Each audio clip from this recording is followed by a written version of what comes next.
Afinal, por que eu tenho dor lombar? Por que vira e mexe essa dor vai para o meu bumbum, vai para a minha virilha, desce pela coxa, por trás ou pela frente? Por que eu tenho esse adormecimento nas pernas? Por que eu sinto meu joelho falsear? Por que eu tenho dor no joelho, dor no tornozelo, dor na sola dos pés? Muitos pacientes me perguntam a causa da sua dor, mas eu quero trazer a realidade aqui para todos vocês que me assistem no YouTube, no Instagram, no Spotify, através do podcast Fiz o Insight, para que vocês entendam como é que o processo de dor se perpetua, quais são os mecanismos por trás e quais são os fatores que nós podemos controlar para evitar uma perpetuação da dor, para evitar sua recorrência e até mesmo para não senti-la. Tudo bem? Eu sou Caio Ferreira, eu sou fisioterapeuta, trabalho com tratamento da dor há 8 anos e nessa trajetória atendi mais de 6.700 pacientes. E essa experiência que eu trago aqui para compartilhar para vocês tem me mostrado alguns aspectos que são muito positivos para dar autonomia para você que é paciente, para você que é seguidor, no controle do seu problema. Primeiro, entender que a dor, ela não tem cura, ela tem controle. Então, se qualquer profissional promete curar a sua dor, você já tem que ficar com o pé atrás. Com o pé atrás em que sentido? Com o pé atrás no sentido desse profissional ser um charlatão ou ser um cara que não está atualizado de acordo com as diretrizes científicas mais atuais. Então vamos lá. Gente, a definição de dor é emoção, sensação e pensamento. Essa definição é trazida pelos maiores estudiosos de dor do mundo através da IASP, que é a Associação Internacional para o Estudo da Dor. Sua definição já traz por si que pode ou não haver uma lesão, isto é, você pode estar com dor no ombro aí e não ter nada que explique essa dor na estrutura do seu ombro, detectável através de uma ressonância magnética ou através de um teste de exame físico que um ortopedista ou um fisioterapeuta pode, ou um médico da dor, pode fazer em você. Então, muitas vezes, o fato da dor não ter um diagnóstico gera uma ansiedade a mais nesse paciente. E essa ansiedade é um fator de perpetuação da dor. Então vamos lá. Quando a gente teve a Segunda Guerra Mundial, 1945, muitos sequelados de guerra voltaram para seus países, para suas famílias, amputados. Eles não tinham um braço, eles não tinham uma perna. E a partir daí começou a surgir um problema muito comum chamado dor do membro fantasma. E a dor do membro fantasma quer dizer que você amputou um braço e mesmo assim você sente dor no braço que você não tem mais.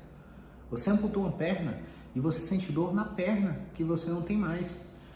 A partir daí, desses achados clínicos, os estudiosos começaram a pesquisar o sistema nervoso central. Começaram a pesquisar o cérebro. E começaram a perceber que existem estruturas do cérebro, como a amígdala, que fazem a detecção de ameaça iminente baseado no seu sistema de cultura, crenças, pensamentos e emoções, que também está lá no cérebro, o sistema límbico. O seu sistema límbico, que vamos dividir aí entre o cérebro racional e o cérebro emocional, é o que toma decisões o tempo todo em frações de segundos baseados na sua experiência prévia de vida como um todo. E por que eu estou te falando isso? Se uma pessoa que amputou um braço ou uma perna continua sentindo dor no membro que ele não tem mais, o processamento da dor não se dá no lugar que dói. O processamento da dor se dá no sistema nervoso central, mais especificamente no cérebro. Então, para você que está aí, é o primeiro ponto desse vídeo que eu quero que você entenda. Para você que está aí com dor há mais de 3 meses, você que está com dor há mais de 3 meses, o lugar que você sente dor não é mais a explicação do seu problema, não é mais o causador da sua dor. Porque em 3 meses, todo o seu sistema imunológico já recuperou aquele tecido que doía, o quadril, o joelho, a coluna, o ombro, a ATM. Todo o processo de liberação de colágeno, elastina, fibronectina, tecidos que reparam aquela estrutura lesionada já aconteceram em 3 meses. O tecido já está saudável, mas você ainda tem dor naquele lugar. E eu vou te dar um exemplo muito básico de como esse processo funciona. Por muito tempo, a gente tinha uma teoria de Descartes, onde a gente tinha um estímulo como se fosse um fogo no dedo, você queima a mão num fogão de casa. Esse estímulo térmico, que é o calor do fogo, gerava uma despolarização dos canais de cálcio na extremidade queimada. Você tinha uma detecção de ameaça iminente no cérebro em frações de milissegundos e tinha um reflexo chamado reflexo de retirada. Você tira o dedo do fogo. O mecanismo por trás da explicação da dor com o seu dedo no fogo é um mecanismo chamado nocicepção. Na nocicepção, há uma despolarização dos canais de cálcio através do efeito térmico do calor, que vai pelo sistema nervoso periférico até a medula, faz uma sinapse excitatória com o interneurônio, e esse interneurônio medular manda aquela informação lá para o cérebro. E aí, olha só que louco! Quando essa informação chega lá no cérebro, se você for um israelense, ou um árabe, ou um muçulmano, que foi criado num sistema de culturas onde você anda na brasa, porque você tem que mimetizar um sofrimento no qual Jesus teve na cruz, como autoflagelação, como surras de chicote, para você ser considerado abençoado. Você passa pelo processo de andar na brasa, de tomar chicotadas, sorrindo, porque você foi educado e criado com a cultura de que aquilo é uma honra para você. Pega só que louco como é o cérebro. Já que aquilo é uma honra para você, eu estou sentindo prazer em andar sobre o fogo. Provavelmente essa pessoa que colocou o dedo sem querer na boca do fogão, sentisse o tecido queimar ali e o sistema de alarme dele de dor não desencadeasse dor para ele ter o reflexo de retirada. Só que você que foi criado numa cultura em que o fogo queima e gera um problema para você, e de fato gera, queimaduras de 2º e 3º grau podem fazer você ir a óbito, tá? Isso tem que ficar claro aqui. Mas baseado no seu sistema de cultura, crenças, pensamentos e emoções, você vê que aquilo é uma ameaça e retira o dedo. Quando você retira o dedo é porque quando a informação chegou lá no cérebro, a amígdala, uma detecção de ameaça, reflexo de retirada. Aí vai uma outra sinapse inibitória por um interneurônio, que vai para a medula, despolariza os canais de cálcio e manda um reflexo muscular para você fazer o movimento de retirada. Esse seria o fenômeno da nocicepção. Só que aí, com esses achados de dor do membro fantasma pós-guerra, as pessoas começaram a perceber que, não tinha interneurônio ali, não tinha despolarização de canais de cálcio ali, porque não tinha estrutura. Logo, o mecanismo de dor por trás dele, por trás dessa experiência, não era nocicepção. Então, o que pode estar acontecendo? Fica a interrogação aí para você por enquanto. Passado essa etapa cronológica da guerra até os dias atuais, muitas dores já tinham passado de 3 meses e perpetuavam de forma irradiada. E aí muitos exames de sangue neurológicos, como eletroneuromiografia, eletroencefalografia, como ressonâncias magnéticas, começaram a perceber que haveria uma doença do sistema nervoso periférico gerando um tipo de lesão nervosa, como uma axonotimese, uma neurotimese, uma neuropraxia. E a depender do grau de lesão nervosa ou de apertamento da raiz nervosa, esses pacientes desenvolviam uma síndrome radicular, que é quando a raiz do nervo está inflamada, pressionada por alguma outra estrutura.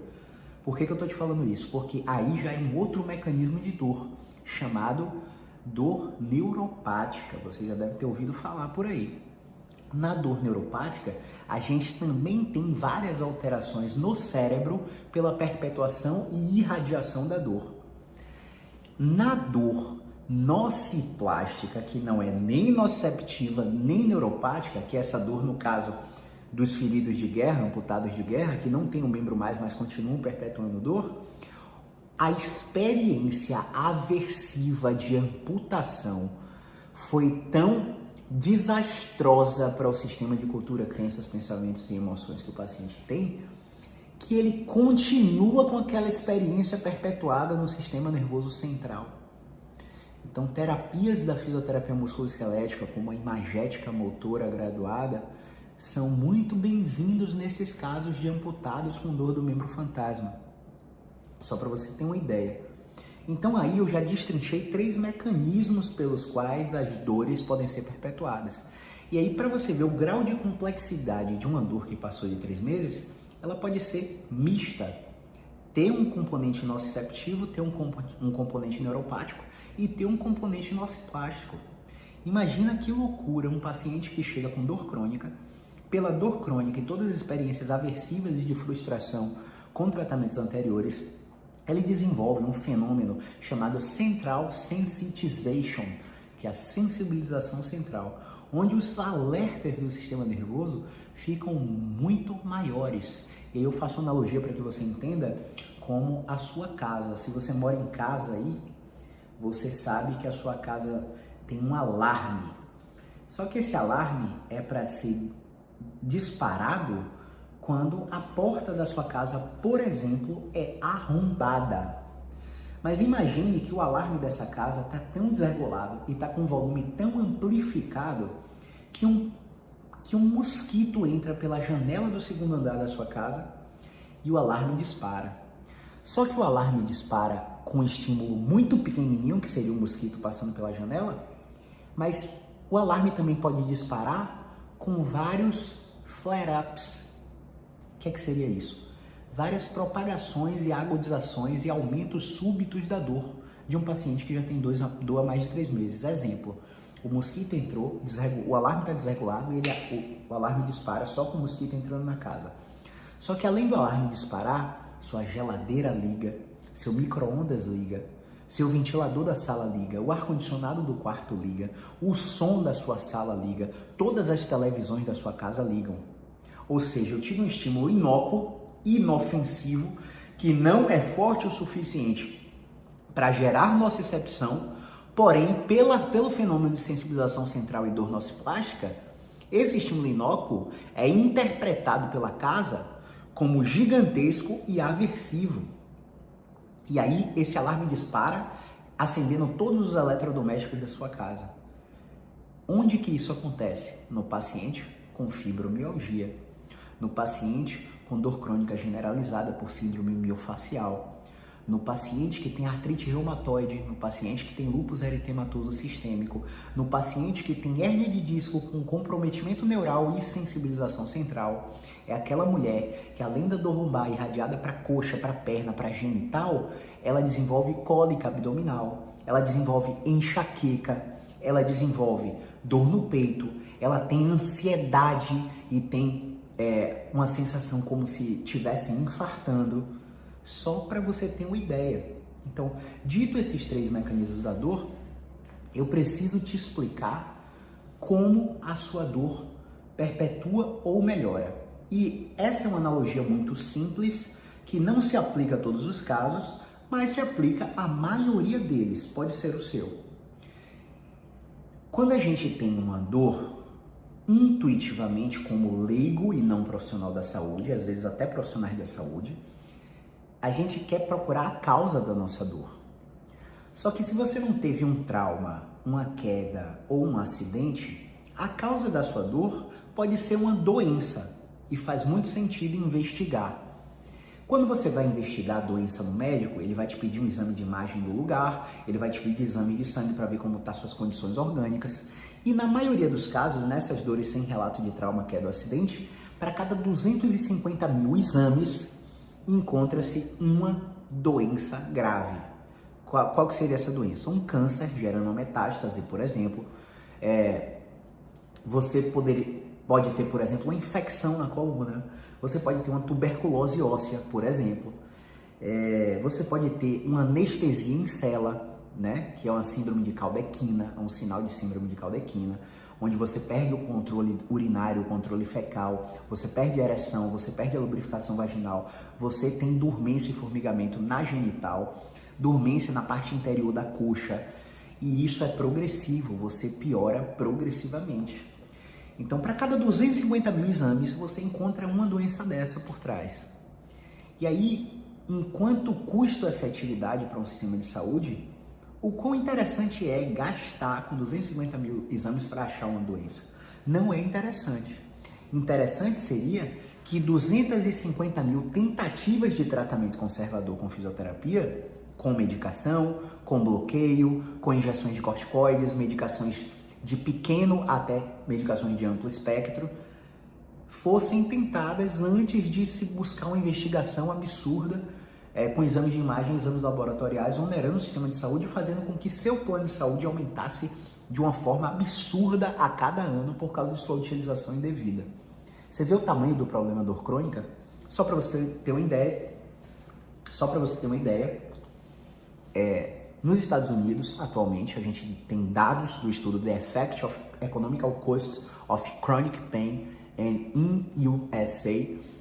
Esse paper, ele mostra que nos últimos anos, 624 bilhões de dólares foram gastos para gerenciamento de dor crônica. E nos últimos anos, segundo o estudo The Global Burden of Disease, patrocinado pela Fundação Bill e Melinda Gates, entre as 388 doenças pesquisadas, dor lombar e dor cervical são as maiores causas de incapacidade no mundo. Ou seja, apesar do avanço diagnóstico, apesar do avanço tecnológico, as pessoas continuam sofrendo mais e mais com dor crônica, apesar de todo esse custo estratosférico de 624 bilhões de dólares por ano. Então alguma coisa está errada aí.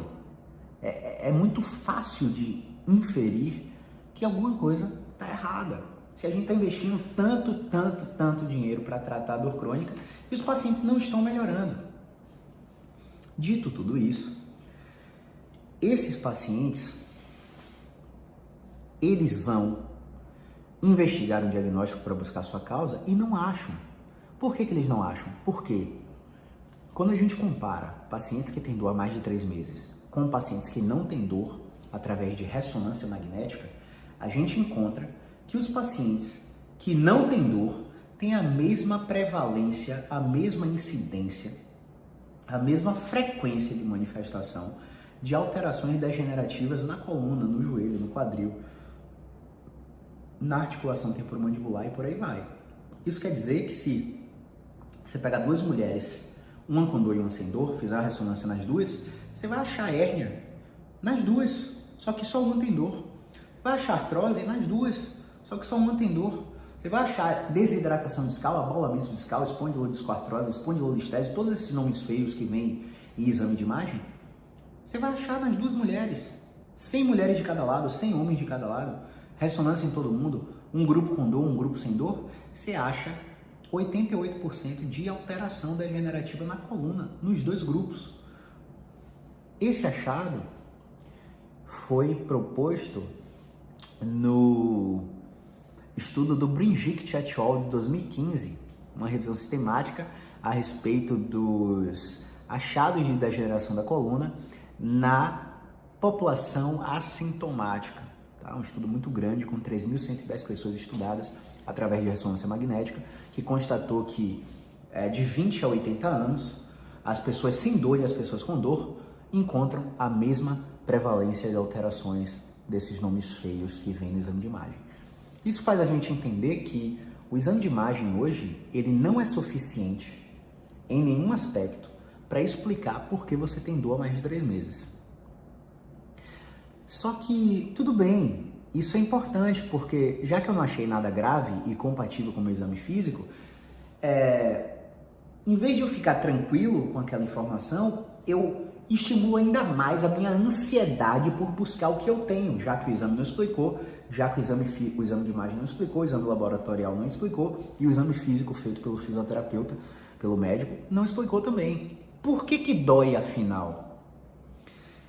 E aí vamos lá, vamos dar um exemplo de uma paciente que tem dor há 8 anos Ela tem dor há 20 anos, mas teve o primeiro contato comigo há 7 anos atrás. Há 7 anos atrás eu fiz uma avaliação nela e na avaliação a gente encontrou um problema no quadril dela.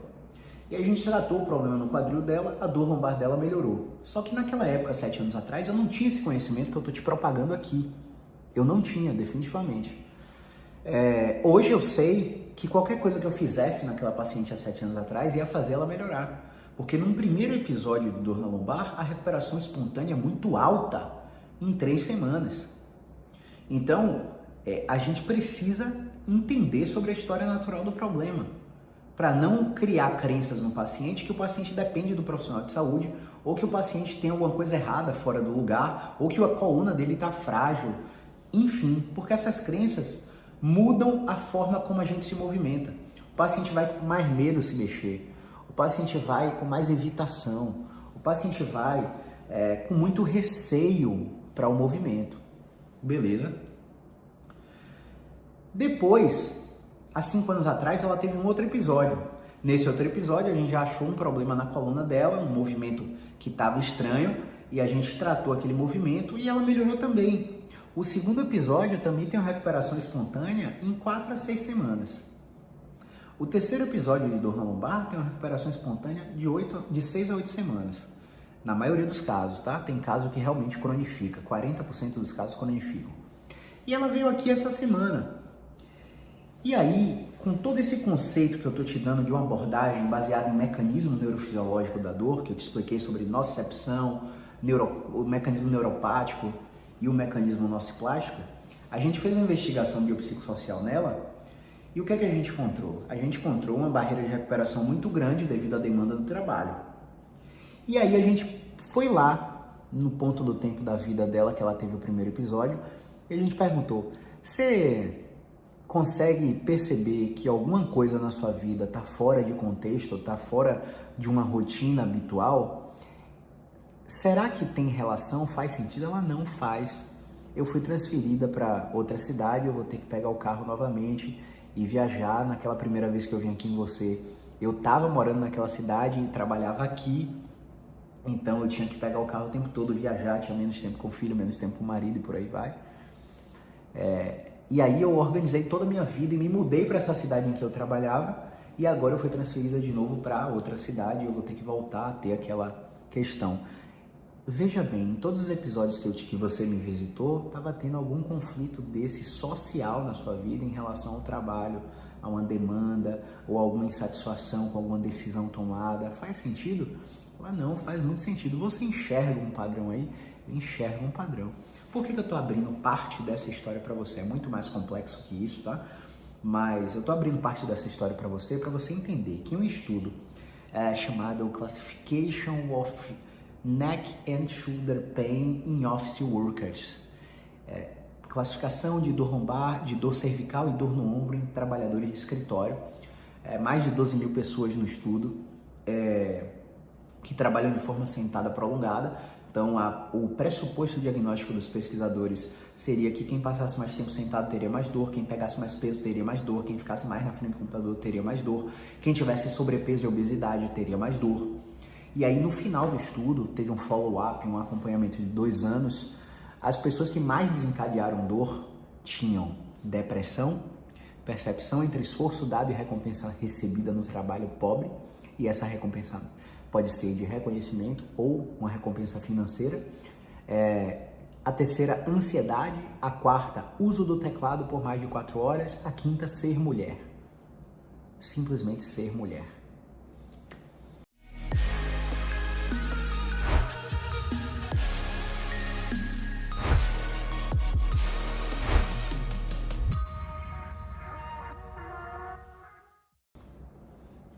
É uma informação desencorajadora, né? Mas realmente é o que a ciência tem. Então, todos aqueles aspectos que você acredita que perpetua sua dor crônica, como pegar peso, estar obeso, sua postura, se você está encurtado, se você está com fraqueza muscular, que mais, meu Deus? Se você tem uma musculatura tensa, todos esses fatores não foram fatores de risco para perpetuar a dor. E tudo isso que a gente acredita, é tudo isso que a gente vê na Globo, é tudo isso que a gente vê no mainstream, nos principais jornais, com médicos, fisioterapeutas famosos de grandes centros hospitalares, é tudo isso que a gente escuta. Mas quando a gente vai para a literatura científica e apenas 5% dos profissionais têm letramento científico, ponto, letramento científico, quero dizer que conseguem pegar um artigo científico em inglês, traduzir o artigo científico, interpretar o artigo científico e entender se o delineamento daquele artigo científico é suficiente para responder aquela pergunta de pesquisa. Foi muito complexo isso aqui agora, né? Mas basicamente, não basta você só saber inglês e traduzir um artigo científico. Você precisa saber inglês, traduzir, interpretar e ver se o método daquela pesquisa é suficiente para responder o que você quer saber. Então, apenas 5% dos profissionais têm essas habilidades. Então, são os profissionais que trabalham com prática baseada em evidência. Por que eu estou te falando isso? Porque nesse estudo com trabalhadores de escritório, não eram fatores físicos que desencadeavam e perpetuavam a dor, eram fatores sociais e psicológicos. A exemplo desse caso clínico dessa paciente que eu acabei de te relatar. Então, se você está com algum problema no trabalho, se você está com alguma insatisfação no trabalho, se você está se sentindo sobrecarregado no trabalho, se você acha que você não tem a recompensa que merece pelo esforço que você dá no trabalho, se você está com ansiedade, se você está com depressão diagnosticada, se você está com um estresse elevado, acessos de raiva, mágoa ou impaciência, se você está com preocupações excessivas, principalmente de responsabilidade, cobrança, seja externa ou autocobrança, de responsabilidade financeira, se você não dorme bem, se você não bebe água, se sua alimentação desembrulha mais do que descasca, você tem fatores de risco para transformar uma dor aguda, que começou há 3 dias, em uma dor crônica que vai ultrapassar a barreira dos 3 meses e vai gerar alterações na estrutura do seu cérebro.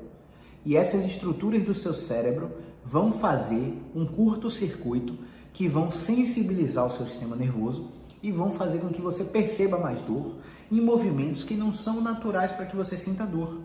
Então vai ser aquele caso que vai chegar no consultório, a gente vai examinar tudo e nada vai reproduzir a dor que o paciente tem, mas o paciente continua sentindo a dor lá.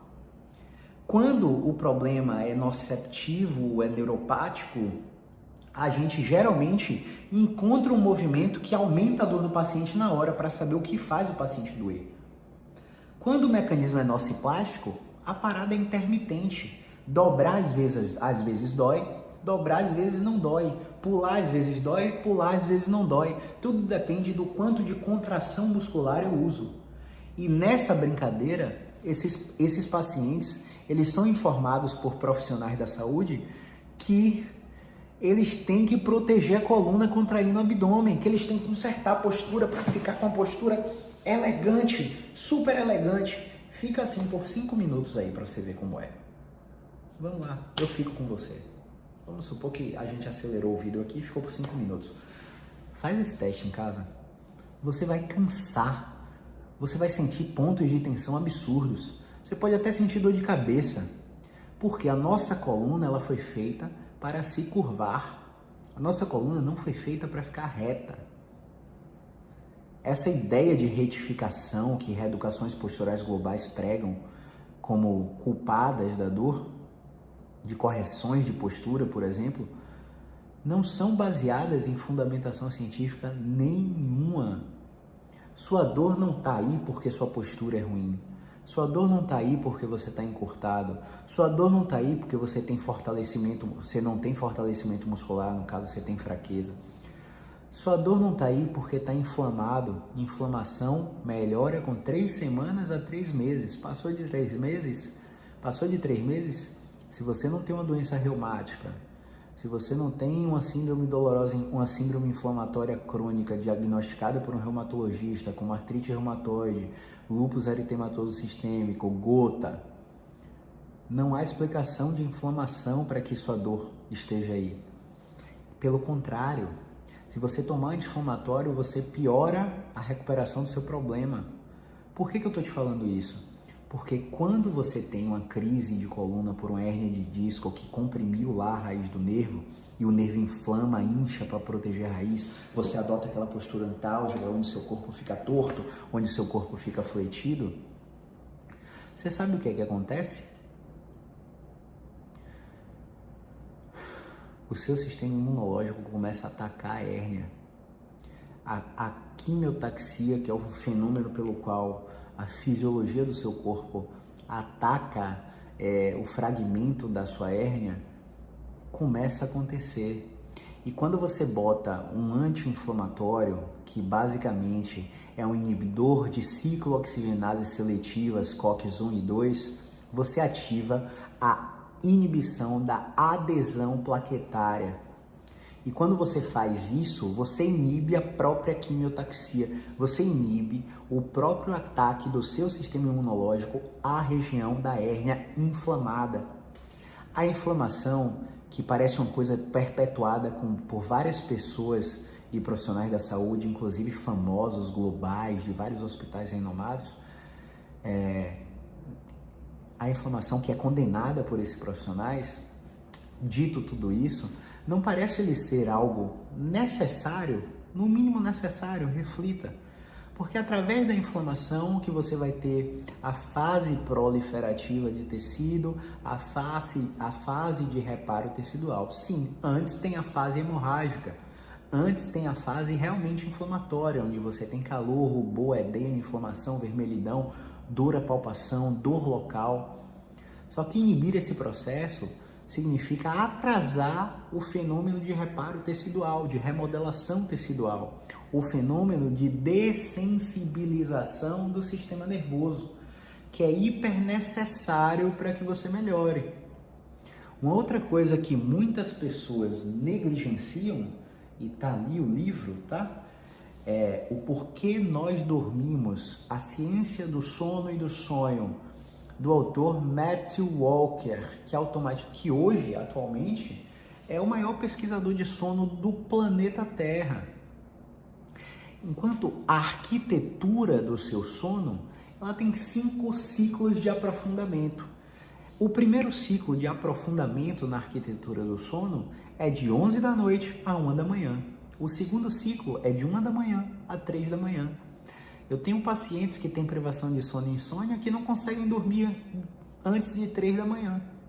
E acordam cedo, 6, 7, 8 horas. Dormem muito pouco. Então, se você não dorme de 7 a 9 horas, e se você não aprofunda nos 5 ciclos do sono, ou seja, 11 horas você tem que estar dormindo. Sabe o que acontece?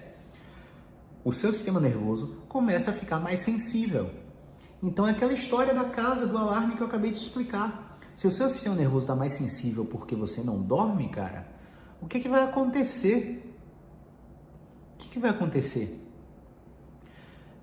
O volume da sua dor vai aumentar. A dor é amplificada. O tecido que dói é o mesmo, o seu cérebro está sensibilizado. A dor que você teria que sentir era 3, de 1 a 10, numa escala de 1 a 10 você teria que sentir dor 3, mas você está sentindo dor 9. Porque você está em privação de sono, insônia, estresse, ansiedade, preocupação excessiva e esses fatores que eu acabei de falar. Tem uma outra coisa que eu preciso te contar, que é a respeito de medicação. O nosso sistema nervoso, ele é capaz de produzir todos os analgésicos necessários ao nosso controle da dor. Quando você começa a utilizar um analgésico de uma forma aleatória, completamente aleatória, ou prescrita até por um médico, ele tem um tempo para ser utilizado. Por exemplo, um anti-inflamatório por 7 a 10 dias, um analgésico por 30 dias, um indutor do sono por 30 dias. O uso do remédio é para remediar uma condição. Você usa o indutor do sono para aproveitar o efeito do remédio para dormir e regular o seu ciclo circadiano, que é o ciclo pelo qual o seu organismo funciona em cada hora do dia, tá? Ao regular o ciclo circadiano, você tem que aproveitar esse hábito novo conquistado pelo remédio para modificar seus hábitos ao longo do dia. Se você não aproveita, quando o efeito do remédio passa, você volta a dormir tarde. Se você continua no celular depois de 10 horas, se você continua assistindo TV, filme, Netflix depois de 10 horas, você perde a qualidade e o aprofundamento segundo a arquitetura do sono. E você sente mais dor por causa disso.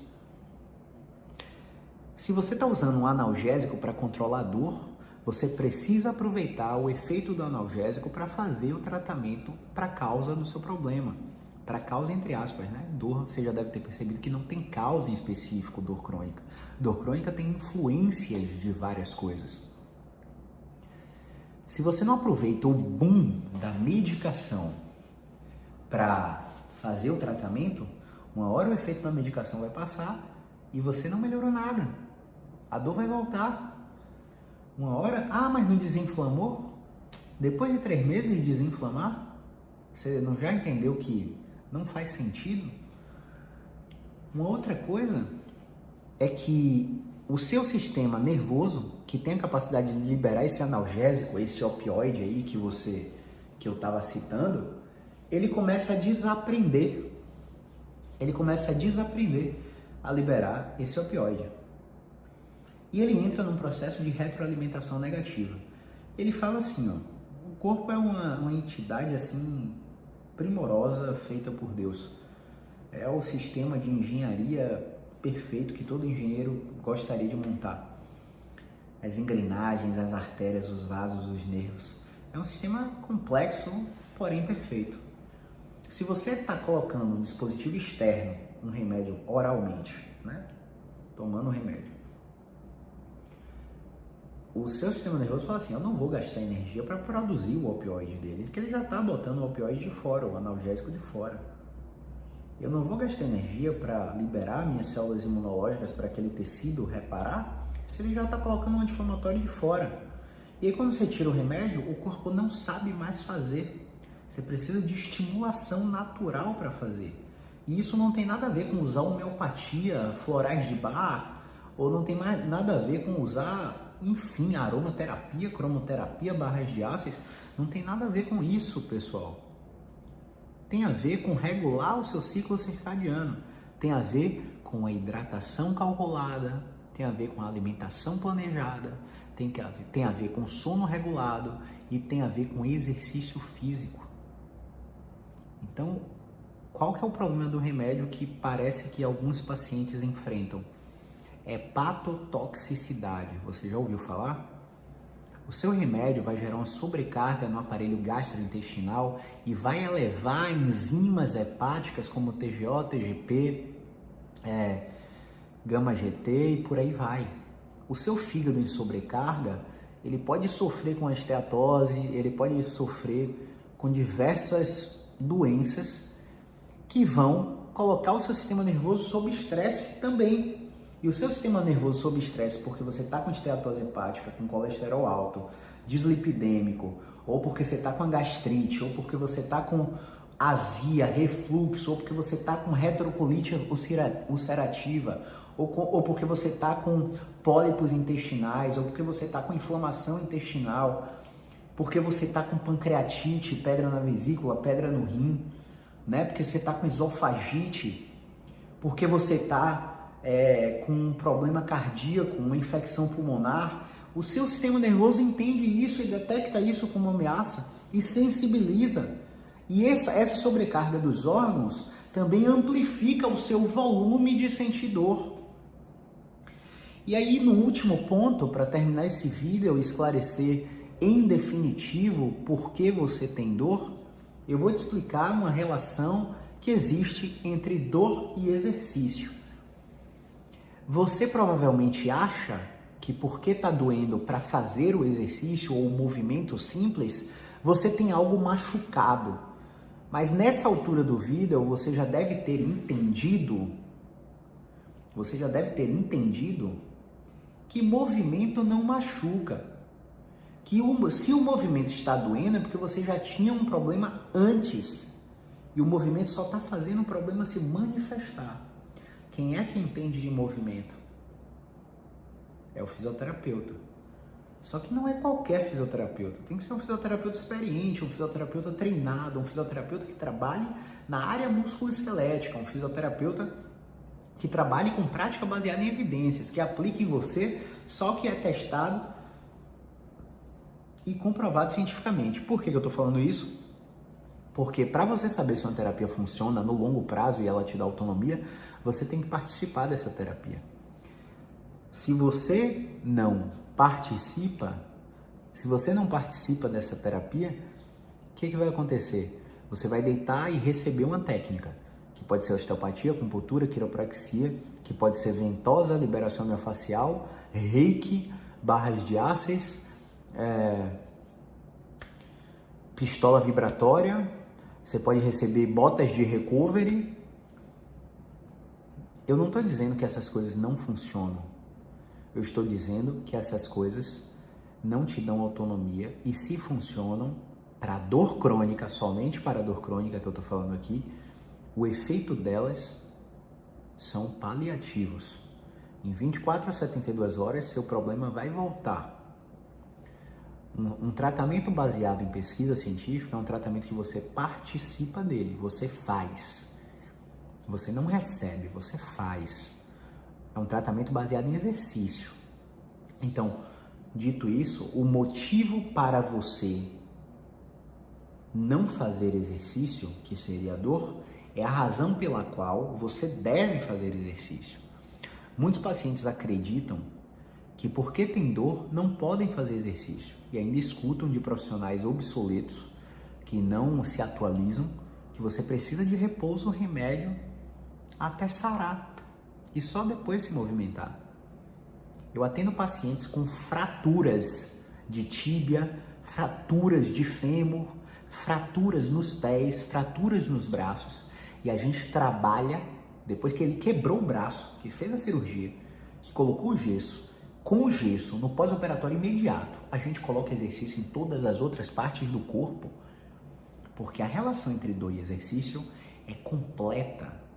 Quando você faz exercício, você estimula o seu sistema nervoso central a liberar analgésico.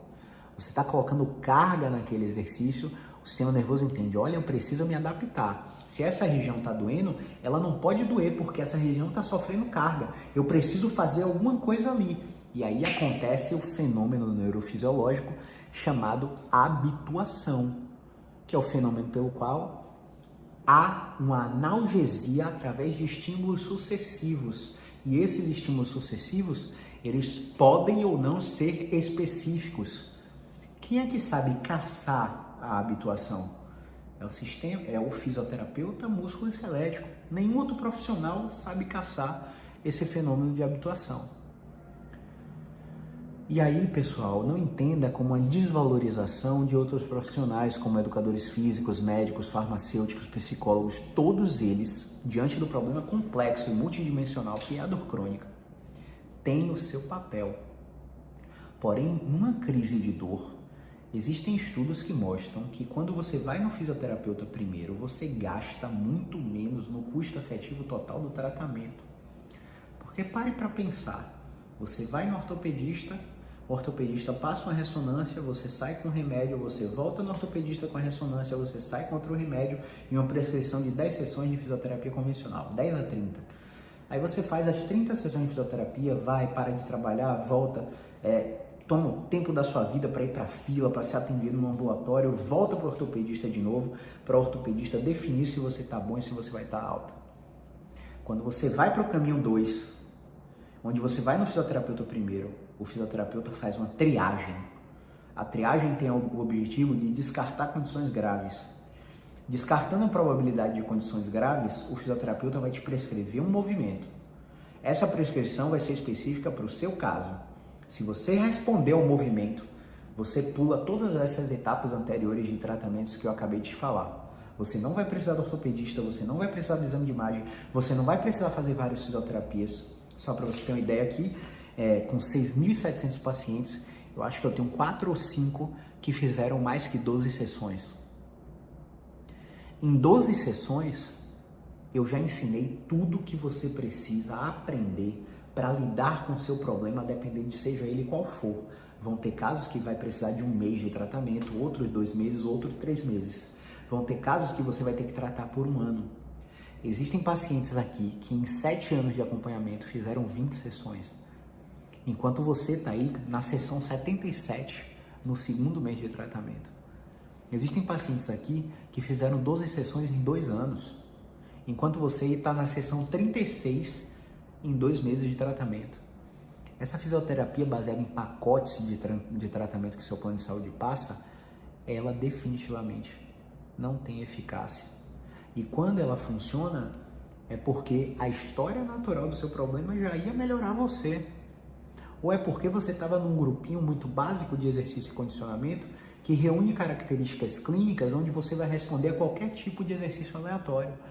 Essa fisioterapia que liga e desliga aparelho, te alonga, te fortalece, te faz exercício de equilíbrio, faz ultrassom, calorzinho, choquinho, manta térmica, ondas curtas, micro-ondas. Essa fisioterapia é deplorável. Se é ela que você faz, eu sinto muito, seu problema deve cronificar, porque o problema de dor crônica vem de todos esses aspectos que eu expliquei nesse vídeo. Então, entendido os mecanismos por trás da dor, nociceptivo, neuropático, nociplástico, entendido as influências em que você amplifica a dor, ansiedade, depressão, esforço dado versus recompensa recebida no trabalho, na família, tamanho da família, quanto maior a sua família, maior é seu risco de dor. Se você é casado, você tem mais risco de dor do que se você é solteiro. Nem me pergunte por quê, né? Parece que é uma carga de responsabilidade com o outro, que quanto mais responsável você se sentir, mais risco de dor você tem. Mas isso aqui é só uma hipótese, tá? Não sei qual é o mecanismo por trás, não sabemos. Se você é preocupado demais, dorme mal, não bebe água, não se alimenta bem, tudo isso interfere na dor. Entendido a relação entre dor e exercício, você sai desse vídeo sabendo por que sua dor cronifica, por que você tem dor. Você sai desse vídeo sabendo o que é um tratamento que funciona, é o tratamento ativo e não o tratamento passivo. Você sai daqui sabendo quais profissionais você deve procurar para ter um custo econômico total menor em menos tempo, que seria o fisioterapeuta musculoesquelético, mas eu preciso te fazer uma ressalva. Cada caso é um caso, e eu sei que parece clichê, mas vão ter casos que na primeira consulta a gente vai definir para você, ó, você só precisa de 8 sessões em 2 meses, você só precisa de 4 em 1 mês, você só precisa de 12 em 3 meses, você precisa de 24 sessões em 3 meses, você vai ter que vir 1 vez por semana, você vai ter que vir 2 vezes por semana. Como existem casos que estão tão medicalizados, mas com tanto remédio, com tanta droga e há tanto tempo, que a gente vai ter que tratar no escuro, sem saber qual vai ser o prazo dessa reabilitação. Mas o que a gente vai saber é que a gente vai te ensinar tudo o que você precisa para atravessar essa tempestade que é a dor crônica. E muitas vezes o paciente trata aqui por 2 meses, mas está consciente que o problema dele é tratável por 1 ano. Só que em 2 meses ele já aprendeu tudo, já criou a rotina, já faz sua rotina dele de exercícios específicos 3 vezes por semana e ele está controlando o problema sem precisar de mais visitas comigo.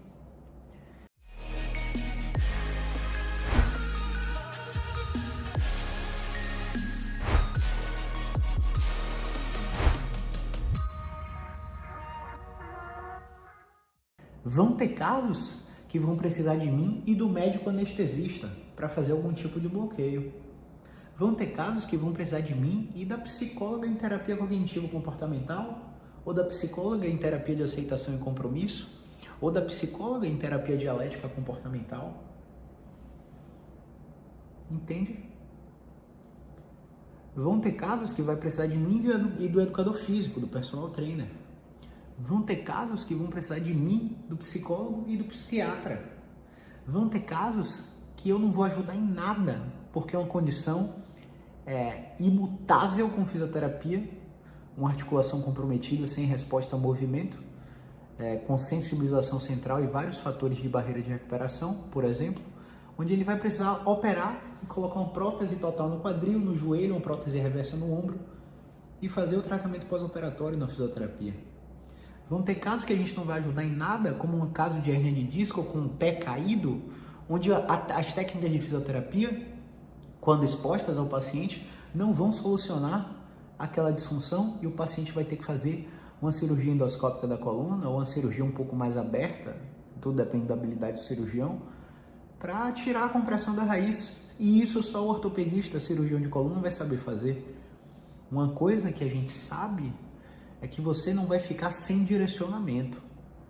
Ou você é avaliado e tratado aqui, ou você é avaliado e direcionado para o tratamento que você precisa, mesmo que ele não seja comigo ou com qualquer profissional da minha equipe. E se todos os fisioterapeutas pensassem assim, muitos pacientes não estariam nesse ciclo absurdo de frustrações com tratamentos que não funcionam, perpetuando o estado de dor crônica. Se você gostou desse vídeo, deixa o like. Eu peço que você clique aqui no botão inscrever-se e se inscreva no canal, porque todas as vezes que eu entrar aqui para falar sobre um quadro de dor crônica, você vai ser avisado.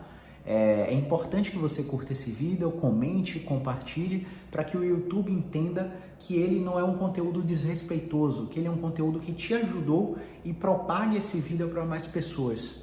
Se você conhece alguém que tem dor há mais de 3 meses, compartilhe esse vídeo com essa pessoa, que pode ser que você tire essa pessoa de uma cirurgia desnecessária e espalhe a nossa missão e a nossa mensagem nos 4 cantos do país e até no exterior. Para quem não sabe, a maioria dos nossos tratamentos são baseados em movimentos, então você não precisa estar comigo aqui presencial. Quem me segue aí no Instagram tem lá um destaque dos pacientes online, onde você só precisa ter uma cadeira e um local para deitar. E nessa cadeira e nesse local para deitar, a gente te faz os exercícios através de uma chamada de vídeo e você continua o seu tratamento. A gente tem pacientes em Boston, nos Estados Unidos, tem pacientes na Austrália, pacientes em Portugal, pacientes em São Paulo, pacientes em Manaus, pacientes no Recife, que fazem sessões online. Então, eu acho que a ciência veio para provar que exercício é superior a todas essas terapias que o sistema te ensina. Esse exercício é superior, você só precisa ver como faz e reproduzir sob a nossa supervisão. Por isso você não precisa estar aqui. Então, se você tiver algum comentário, deixa aqui abaixo, a gente vai ter o prazer em responder. Se você ainda não me segue no Instagram, o Instagram é o @Dr. Caio César SF, o Twitter também é o Dr. Caio César SF. Para você que é daqui da nossa cidade, Salvador, nós estamos localizados aqui na Paralela, no coração da cidade, na interseção entre Salvador e Lauro de Freitas, para conseguir abranger você da melhor forma possível. Nós também dispomos de uma equipe altamente treinada, caso você não tenha disponibilidade de vir aqui ao consultório, para que você faça seu atendimento no conforto do seu lar. Atendimentos em fisioterapia respiratória, em fisioterapia geriátrica, em fisioterapia neurológica, em fisioterapia ortopédica e esportiva, fisioterapia para tratamento de dor crônica.